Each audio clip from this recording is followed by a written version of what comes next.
Big up à toi, moi c'est Stéphane. Déjà, deux jeunes Camerounais dans deux villes différentes en Russie perdent leur vie suite aux noyades. Qu'est-ce qui s'est réellement passé? Anissé, nouvellement arrivé dans la ville de Tambov, perd sa vie suite à une noyade dans un lac. Loin de cette idée de vouloir faire la morale ou la leçon ou juger qui que ce soit, je viens dans cette vidéo juste pour vous faire part des réalités et des faits que traversent ou que vivent les étudiants étrangers ou africains en Russie. C'est très triste, très traumatisant, très dramatisant et très malheureux pour une famille de perdre un proche aussi loin de son pays. Je sais ce que c'est perdre un être cher. Donc je peux compatir à la douleur de la famille car c'est un jeune et perdre une personne de cette façon est vraiment très malheureux. Alors dans cette vidéo, non seulement pour compatir aux douleurs de la famille, je vais juste vous faire part de certains faits, de certaines réalités. Ce serait à vous d'apporter votre part de réflexion dans les commentaires. Alors n'hésite pas de t'abonner, de liker. On se prend tout de suite derrière ça. Big up.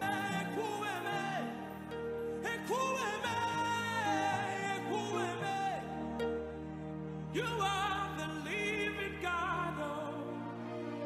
There's no one like you.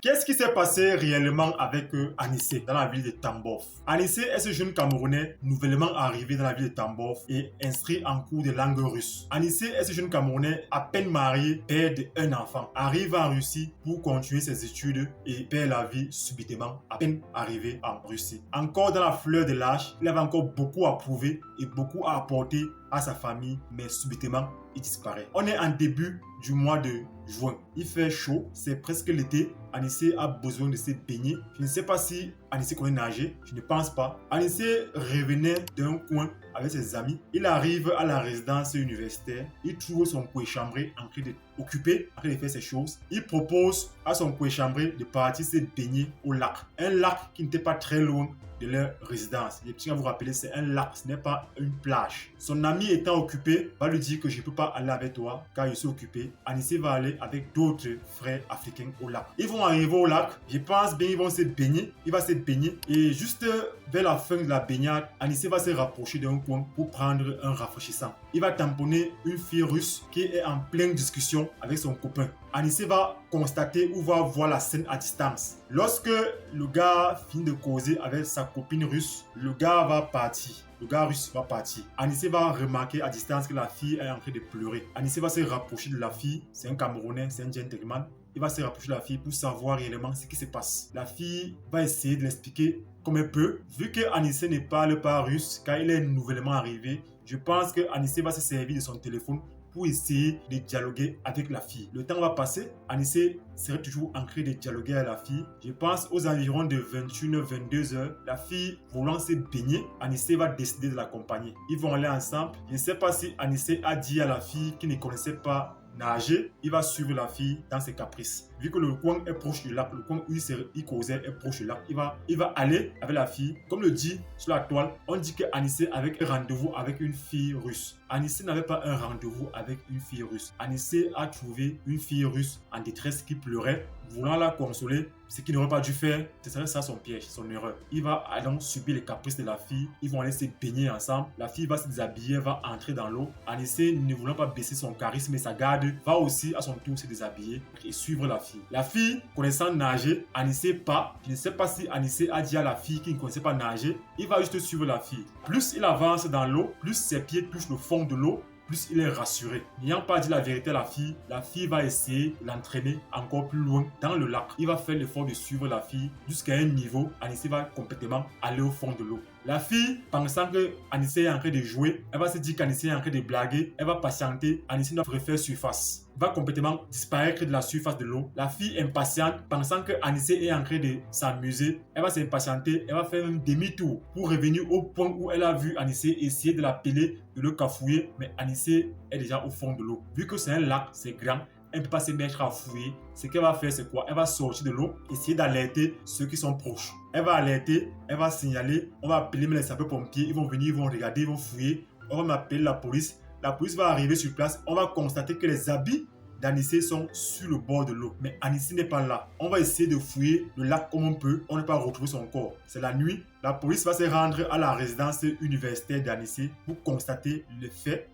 on va voir que Anissé n'est réellement pas là et ils vont rentrer. C'est le lendemain que les sapeurs-pompiers vont encore effectuer une seconde fouille. On va trouver le corps d'Anissé sans vie. Anissé s'est réellement noyé. Mais qu'est-ce qu'on constate dans cette vidéo que vous allez voir? On constate que Anissé a encore sa chaîne et sa montre sur son bras. Il n'y a aucun saignement qui sort de son corps. Donc on constate que Anissé, dans cette image, est réellement noyé. À qui la faute? Est-ce la faute à la fille? Car je tiens à vous rappeler que les autorités russes ont protégé la fille, car c'est une russe et c'est leur droit. Et Anissé a perdu la vie dans cette eau. Ce qu'on constate encore, c'est quoi? C'est que ça devrait être les pompiers qui mettent son corps sur le brancard. Quel genre de brancard on constate? On voit là les gardes du lac retirer son corps de l'eau pour l'amener dans une voiture. Ce ne sont pas des pompiers, ça. Est-ce une négligence ou est-ce du mépris? Je ne saurais vous répondre. C'est de cette façon que Anissé a perdu sa vie ce soir-là. Est-ce la faute à qui? À son cochambré? Anissé n'est pas un enfant et Anissé lui seul est responsable de ses actes. Est-ce la faute à la fille? Est-ce que Anissé a réellement dit la vérité à la fille qui ne connaissait pas nager? Parce que je pense que si Anissé avait dit à la fille qui ne connaissait pas nager,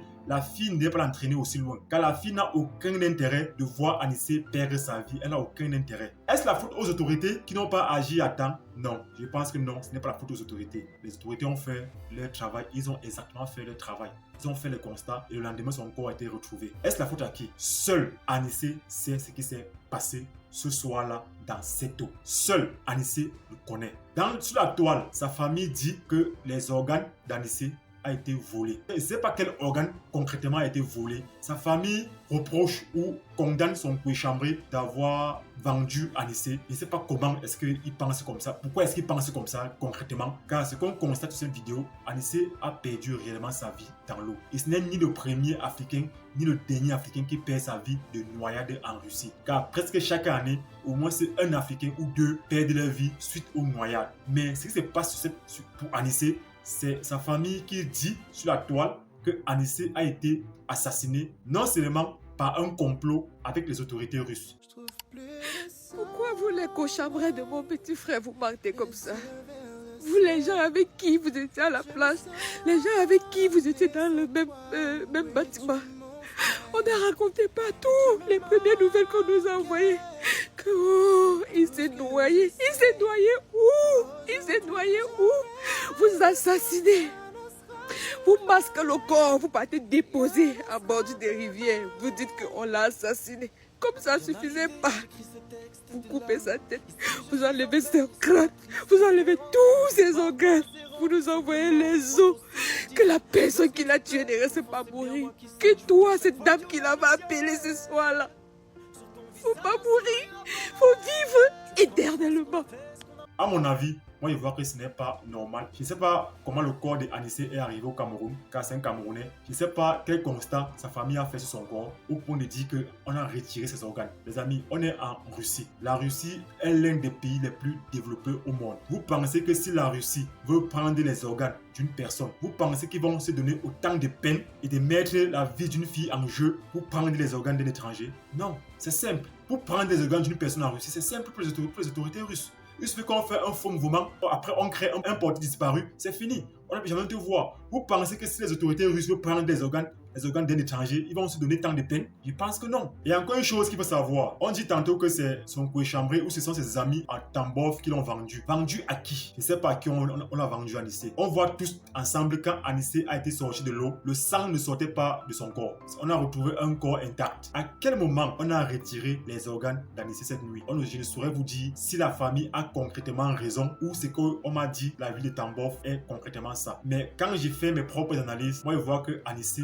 est mort réellement de noyade. Son corps est arrivé au Cameroun, sa famille a fait le constat et condamne son cochambré ou les Camerounais de la ville de Tambov disant qu'on a vendu les frères. Les autorités russes ne peuvent pas se donner tant de peine pour prendre la vie ou les organes d'une personne. Ils n'ont pas besoin de faire ça. C'est simple pour eux. S'ils veulent te tuer, ils vont te tuer sans même blanchir un mot, sans même dire rien. On va te tuer. C'est facile pour eux. On est dans le pays. Ce sont eux qui ont le contrôle sur nous. Donc dire que son cochambré l'a vendu, à qui? Pourquoi? Pour quelle raison? Je ne vois pas. Au contraire, n'oubliez pas, les Camerounais en Russie Russie sont quand même solidaires. Entre nous, Camerounais, je suis même Camerounais, on peut s'arnaquer, on peut se voler, mais aucun Camerounais en Russie n'a aucun intérêt à voir son frère mort. Mais il sait qu'un Camerounais en Russie serait prêt à arnaquer son frère, à le voler. Mais un Camerounais ne serait pas prêt à voir son frère mort. Un Camerounais ne serait pas prêt à voir son frère malade. Ça, c'est la pire chose qu'un Camerounais peut faire. Mais dire que Anissé qui est à peine arrivé, et même son coué-chambré qui est aussi à peine arrivé, vous mettez la faute sur son coué-chambré. Je ne sais pas pourquoi. Vous mettez la faute sur la communauté camerounaise de la ville de Tambov, disant qu'on a vendu votre fils. Chers parents, chers soeurs, chers membres de la famille de Anissé, je ne pense pas, à mon avis, que Anissé a été vendu par ses frères. Je ne pense pas. Car les Camerounais en Russie sont très solidaires. Les Camerounais en Russie sont très fraternels. Les Camerounais ou les Africains de façon générale en Russie, on est très solidaires. Ce n'est pas notre pays. On est d'un pays étranger. C'est pour nous une façon de s'unir ensemble pour être fort. Car si on vient encore ici, on se vend entre nous, on va se détruire nous-mêmes. Je pense que les autorités russes sont assez compétents pour faire les autopsies, les analyses et faire les constats que Anissé a été réellement noyé. Mais vous venez sur la toile dire que Anissé a été assassiné. Par qui? Pourtant, Anissé est réellement mort noyé. Pour l'histoire de ce second frère camerounais, lui aussi s'est réellement noyé. Il n'a pas été assassiné à ce qu'il sache. Ça, ce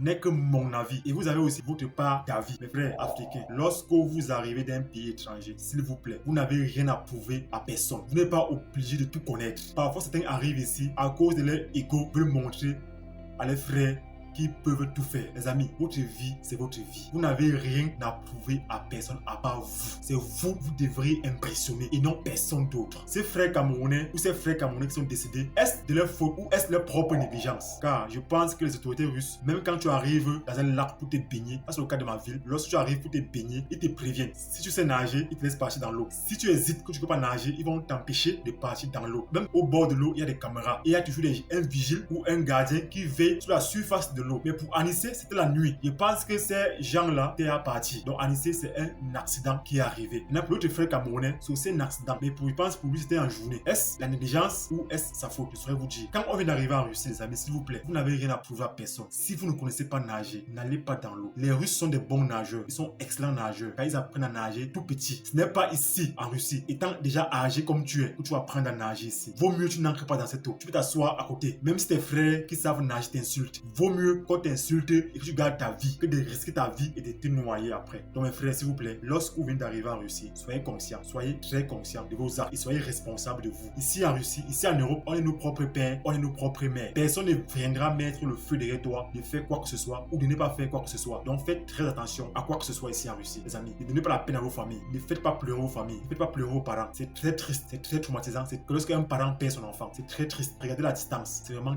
la distance est vraiment très longue. Faire retourner un corps au Cameroun en pleine période, c'est vraiment extrêmement cher. Heureusement pour Anissé, l'assurance a couvert une bonne partie du rapatriement de son corps. Alors, grâce et force à la famille, vraiment la famille, encore toutes mes condoléances à ces deux jeunes frères qui ont perdu leur vie. Toutes mes condoléances et vraiment toute la communauté camerounaise en Russie compatit à la douleur. Et pour tous ceux qui sont encore en vie, qui sont en Russie, les amis, s'il vous plaît, faites très attention. L'eau n'est l'ami de personne. Si vous ne connaissez pas nager, n'y allez pas. Vous n'avez personne à impressionner à part vous.